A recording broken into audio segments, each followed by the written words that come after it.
Hello everyone, welcome to our channel. Episode 6 మన్నించు ఓ ప్రేమ.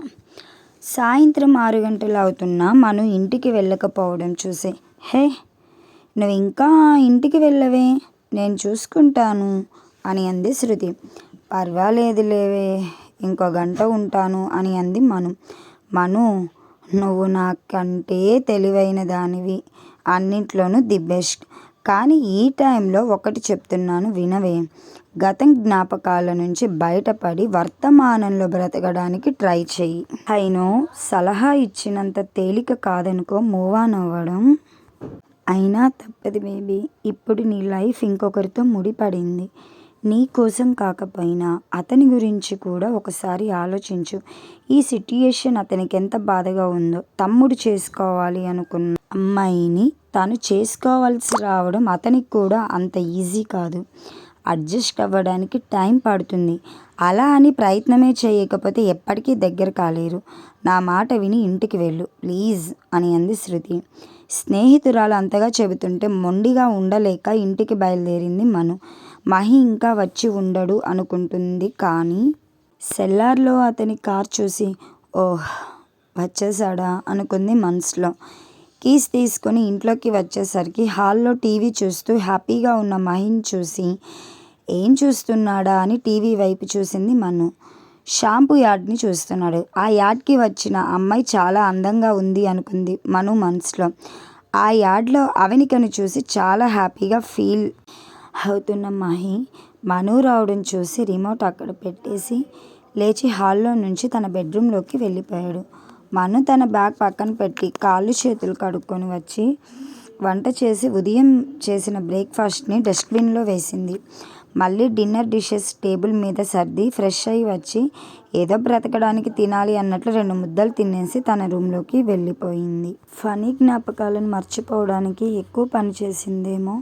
శరీరం అలసిపోయి బెడ్ మీద వాలగానే నిద్ర పట్టేసింది. అవికి షూటింగ్ ఉండడంతో కలవడం కుదరక ముందే ఇంటికి వచ్చాడు. కానీ మను చేసిన వంట మాత్రం తినకుండా మొండిగా అలాగే పడుకున్నాడు మహి.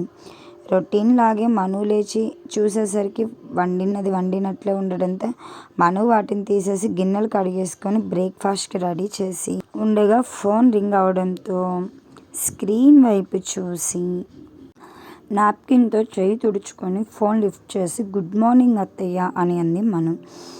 హ్యాపీ మార్నింగ్ మను, ఏం చేస్తున్నావు అని అడిగింది భాగ్య. బ్రేక్ఫాస్ట్కి ప్రిపేర్ చేస్తున్నాను అత్తయ్య అని అంది మను. ఓహ్, మంచిది నాన్న అని ఒక్క నిమిషం ఆగి మను, మహి తింటున్నాడా అమ్మా అని అడిగింది భాగ్య. ఆవిడకి అబద్ధం చెప్పడం ఇష్టం లేక తినడం లేదు అత్తయ్య అని చెప్పింది మను. ఆ మాట వినగానే ఆవిడ మనసు బాధతో బరువెక్కిపోయింది. మను, తప్పుగా అనుకోకుండా వాడిని ఒకసారి తినమని చెప్పమ్మా నా కోసం అని కళ్ళ నీళ్లు పెట్టుకుంది భాగ్య. ప్లీజ్ అత్తయ్య, మీరు ఏడవకండి. నేను మహి గారిని తినడానికి పిలుస్తాను ప్లీజ్ అని అంది మను. థ్యాంక్ యూ బంగారం, ఈ ఒక్క సహాయం చేసి పెట్టు చాలు అని చెప్పి ఫోన్ పెట్టేసింది భాగ్య. జాగింగ్ నుంచి వచ్చిన మహి వైపు ఒక కన్ను వేసి బ్రేక్ఫాస్ట్కి టేబుల్ మీదకి సర్దేసి మహి ఫ్రెష్ అయ్యి బయటకు వచ్చే వరకు అక్కడే కూర్చుంది మను. బయటకు వచ్చి తన బ్యాగ్ తీసుకుని వెళ్ళిపోతున్న మహిని చూసి పైకి లేచి, మహి గారు, బ్రేక్ఫాస్ట్ చేసి వెళ్ళండి అని అంది మను. నాకు ఆఫీస్కి టైం అయింది, నేను వెళ్ళాలి అన్నాడు మహి. 10 నిమిషాలు లేట్ అయితే ఏం కాదు, కానీ మీరు బ్రేక్ఫాస్ట్ చేయండి అంటూ చేతిలో బ్యాగ్ని తీసుకుని సోఫాలో పెట్టింది Manu. What the hell are you doing అని అరవబోయాడు మహి. కానీ మను కూల్ యాటిట్యూడ్ చూసి తన యాంగర్ని కంట్రోల్ చేసుకొని వెళ్ళి డైనింగ్ టేబుల్ ముందు కూర్చున్నాడు మహి. మను టిఫిన్ వడ్డించి కాఫీ ఫ్లాస్క్ కోసం కిచెన్లోకి వెళ్ళింది. మహి టిఫిన్ చేసేసరికి వేడివేడి కాఫీ కప్ ఎదురుగా పెట్టింది. ఎక్కువ ఆర్గ్యూ చేయకుండానే కాఫీ తాగుతూ గుడ్ అని అనుకుంటూ టిఫిన్ కాఫీ చాలా బాగున్నాయి. ఈ ఫనీగాడు ఇవి తినే పడిపోయాడేమో అనుకున్నాడు మనసులో. కాఫీ తాగేసి థ్యాంక్స్ అనో బాగుందనో ఏదీ చెప్పకుండానే బ్యాగ్ తీసుకొని వెళ్ళిపోయాడు మహి. థ్యాంక్ గాడ్, ఈ పూటకి అత్తయ్యకి ఇచ్చిన మాట నిలబెట్టుకున్నాను. ఓహో, నాకు టైం అయిపోతుందిగా అనుకుంటూ హడావిడిగా టిఫిన్ చేసి రెస్టారెంట్కి బయలుదేరింది మను. రోజులు గడుస్తున్నా వీళ్ళ లైఫ్లో పెద్దగా మార్పులేమీ రాలేదు. అదే మౌనం, అదే దూరం. ఇంకా మహి అవనికతో మను రెస్టారెంట్లో ఎక్కువ టైం స్పెండ్ చేయడం మొదలుపెట్టారు. ఈ గ్యాప్లో నిఖిల్ రెస్టారెంట్కి రావడం ఎక్కువయింది. మను మాత్రం పొలైట్గా మాట్లాడుతూ తన డిగ్నిటీకి ఎక్కడ భంగం కలగకుండా నడుచుకోవడంతో న్యాచురల్గానే నిఖిల్కి మను అంటే గౌరవం ఎక్కువ అవడం మొదలైంది. టైం ఎవరి కోసం ఆగనంటూ అప్పటికే వాళ్ళ పెళ్ళై 6 నెలలు అయిపోయింది. ఈ 6 నెలల్లో ఫనీ నుంచి ఒక్క ఫోన్ లేదు. అతని ఆచూకీ లేకపోవడంతో భాగ్య, రాజేంద్రలు లోపలే కుమిలిపోతున్నారు. ఉన్న కొడుకు కాపురమైనా బాగుంటే చాలని వాళ్ళని కలిసినప్పుడల్లా మంచి మాటలతో వాళ్ళని దగ్గర చేయడానికి వాళ్ళకు చేతనైన ప్రయత్నాలు వాళ్ళు చేస్తూనే ఉన్నారు. మనోకి వాళ్ళమ్మ రాజీ కూడా ఫోన్ చేస్తూ 6 నెలలైనా కూతురిలో ఎలాంటి మార్పు లేనందుకు తిడుతూ, ఏడుస్తూ తన దారిలో తన ఒత్తిడి తెస్తూనే ఉంది.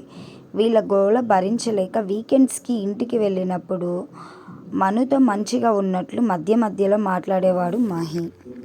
అదంతా నాటకం అని మనుకి